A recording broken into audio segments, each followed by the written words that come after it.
ठीक है दोस्तों, combat athlete physio YouTube channel पर आपका फिर से स्वागत है, जहां हम मानव गति विज्ञान को लेकर कॉम्बैट स्पोर्ट्स में आते हैं। और आज हम एक ऐसी चीज के बारे में बात करने जा रहे हैं जिसके बारे में बात करना मुझे बहुत पसंद है। कॉम्बैट स्पोर्ट्स में हम चेतना के तीव्र नुकसान को देखते हैं, खासकर फाइटिंग में, एमएमए में और आज के समय में यूएफसी में भी। बायोमैकेनिकल और सेलुलर दृष्टिकोण से इसे समझाने के लिए यूएफसी 17 में टोपुरिया द्वारा ओलिविवेरा पर नॉकआउट से बेहतर फुटेज और क्या हो सकता है। ठीक है, मुझे एलोवेरा को इतनी जल्दी हारते देखना अच्छा नहीं लगा, लेकिन मैं टोरिया का भी फैन हूँ, तो ये थोड़ा कड़वा मीठा था। ठीक है, तो चलिए शुरू करते हैं। जब भी हमारे जबड़े पर मुक्का लगता है, खासकर जबड़े और कनपटी पर, तो हम सोचते थे कि दिमाग के आगे पीछे उछलने से इस तरह की कूप कॉन्ट्रा कूप चोट लग जाएगी, जिसे कूप इंजरी कहा जाता है। लेकिन अब बहुत सारे शोध इस ओर इशारा कर रहे हैं कि यह कई चीजों की ओर इशारा कर रहा है। लेकिन बायोमैकेनिकल और सेलुलर परिप्रेक्ष्य से एक मुख्य सिद्धांत है जिसे मैकेनोपोरेशन कहा जाता है। ठीक है, तो चलिए इसे समझते हैं। जब भी टोपुरिया ओलिविवेरा के जबड़े या बटन पर वार करता है, तो यह एक शानदार ट्रिप प्लानर मूवमेंट में बदल जाता है। इसलिए ये फ्लेक्शन में जा रहा है, या जब वो सिर नीचे लाता है तो रोटेशन, जो कि यहाँ दाईं ओर रोटेशन होगा और फिर बाईं ओर झुकना होगा, तो यह उसे फ्लेक्शन, दाईं ओर रोटेशन और बाईं ओर झुकने के लिए प्रेरित करेगा।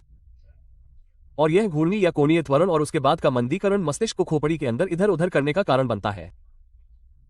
और खोपड़ी के अंदर इस बदलाव के साथ न्यूरॉन्स और ग्लियो कोशिकाओं पर एक बहुत बड़ा बल उत्पन्न होता है, जो शारीरिक रूप से उनकी कोशिका झिल्ली को विकृत कर देता है और वे बहुत छोटे क्षणिक छिद्र बनाते हैं। और इन छिद्रों या इस प्रक्रिया को मैकेनोपोरेशन कहा जाता है। और मेरे पिछले वीडियो में मैंने इस पर थोड़ा और गहराई से चर्चा की थी। हम कुछ शोधों को देखते हैं और यह पता लगाने के लिए उन्होंने शोध में क्या किया, इसका विश्लेषण करते हैं। और मुझे लगता है कि यह भी उल्लेख करना उचित होगा कि मैकेनोपोरेशन अकेले मौजूद नहीं है। हमारे पास अन्य अवधारणाएं भी हैं, जैसे कि क्षणिक अक्षतंतु शिथिलता या मस्तिष्क सटेम उत्तेजना केंद्रों का विघटन, जो इस सिद्धांत के साथ मिलकर काम करते हैं ताकि इस विचार को समझाया जा सके कि मस्तिष्क की चोट न्यूरॉन या विशेष रूप से एक्सॉन पर लगने वाले कर्तन बल के परिणाम स्वरूप होती है।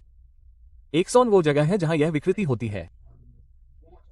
तो एक बार फिर से जब हम ओलिवेरा की तरह चेहरे पर चोट खाते हैं, तो हमारे पास या तो एक रैखिक या घूर्णी त्वरण होता है और फिर उसके बाद का कोणीय मंदन थोड़ा अधिक हानिकारक होता है, जैसा कि वे यहां साहित्य से पता लगा रहे हैं।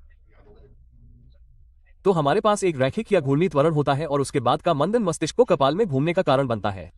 और जब भी ऐसा होता है तो हमें यह सरासर बल मिलता है और इससे एक्सॉन पर बहुत अधिक यांत्रिक तनाव पैदा होता है। ये गोल कोशिकाएं, जिनकी कोशिका झिल्ली शारीरिक रूप से एक प्रक्रिया में विकृत हो जाती हैं जिसे मैकेनोपोरेशन कहते हैं, जिससे संकेतों के संचरण में बाधा उत्पन्न होती है। और अगर यह बहुत अधिक तीव्रता के साथ और बहुत अधिक ताकत के साथ होता है तो इससे उन्हें बेहोशी आ सकती है। तो ये बस एक छोटी सी गलती है। आप जानते हैं, ये दृष्टिकोण सामने आया। मैं यूएफसी की सराहना करता हूं कि उन्होंने यह बात सामने रखी, क्योंकि आमतौर पर वे इस मामले में बहुत कंजूस होते हैं। लेकिन फिर से दो लोगों के साथ ये बहुत अच्छी लड़ाई थी। यह एक कड़वा मीठा पल था। लेकिन आप लोगों के लिए जो मेरे चैनल को अक्सर देखते हैं, आप जानते हैं कि मुझे इस बारे में बात करना बहुत पसंद है। इस बारे में बात करना मुझे सबसे ज्यादा पसंद है और मुझे लगता है कि इस पर बहुत सारे शोध होने चाहिए, क्योंकि मुझे लगता है कि इससे एथलीटों की सुरक्षा को बहुत फायदा होगा। तो देखने के लिए आप सभी का धन्यवाद। अगर आपको इस तरह की चीजें पसंद है तो मुझे कमेंट में बताएं और मैं आपसे अगली बार मिलूंगा।